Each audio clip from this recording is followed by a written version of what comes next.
अरे सब केहू जाता सैया देव घर न करिया। सब केहू जाता सैया देव घर न करिया। आ लचकेला कांवर झुमेला कांवरिया। लचकेला कांवर झुमेला कांवरिया। आ बोलो बम के नारा गुजेला चारों ओरिया। बोल बम के नारा गुजेला चारों ओरिया। लचकेला कांवर झुमेला कांवरिया। लचकेला कांवर झुमेला कांवरिया। तो जी हाँ ये भैया, आप सब कैसन बानी जा।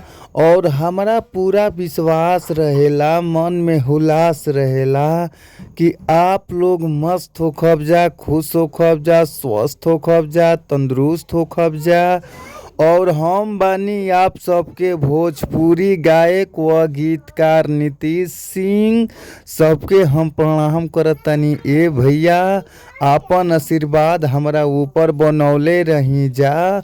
और रउआ सबके बीच में बहुत ही कम चार्ज में, बहुत ही कम पैसा में हम इस सुपरहिट बोल बम के गाना लेके आ गइल बानी। सावन के गाना लेके आ गइल बानी। कांवर गीत लेके आ गइल बानी ए भैया। तो भैया हमारा पूरा विश्वास बा कि अगर ई गाना के रउआ सब अच्छा से म्यूजिक बनवा के अच्छा से स्टूडियो में अगर गायकी क देतानी जा, तो हमारा 100% आशा बा ए भैया कि गाना जरूर बाजी। आ जी भैया, रउआ सब अच्छा गावतानी जा, अच्छा बजावतानी जा, फिर भी रउआ सबके अच्छा मैटर नइखे मिल पावत। तो रउआ सबके घबराए के ज़रूरत नइखे ए भैया। अच्छा मैटर पावे खातिर हमारी यूट्यूब चैनल के सब्सक्राइब कर लीजा, जौना यूट्यूब चैनल के नाम बाटे भोजपुरी संगीत लिरिक्स। तो ए भैया, चैनल के सब्सक्राइब क के घंटी के बेल आइकन जरूरे दबा लीजा।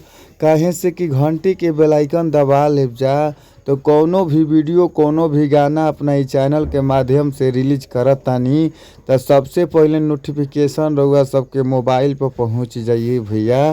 तो आप लोग ज़रूरे सब्सक्राइब कर ली और आई जा सीधे सीधे चलल जाओ हमनी के मुखड़ा के ओर। मुखड़ा के कौना भाव में कैसे गावे के बा, आई जा हम गा के रउआ सबके सुनावतानी ए भैया। अरे सब केहू जाता सैया देव घर न गरिया। सब केहू जाता सैया देव घर न गरिया।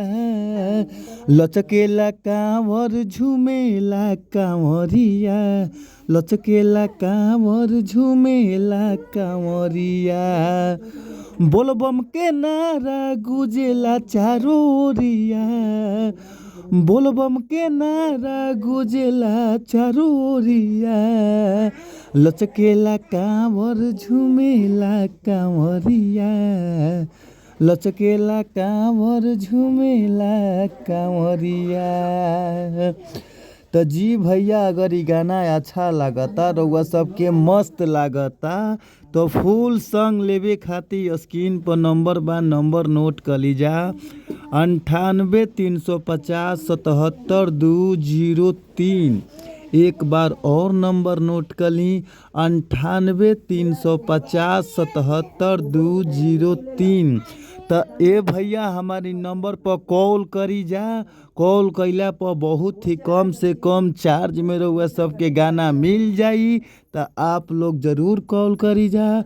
फिर मिल जाई नेक्स्ट वीडियो में, यानी अगला वीडियो में। तब तक खातिर bye bye. Thank you so much, धन्यवाद।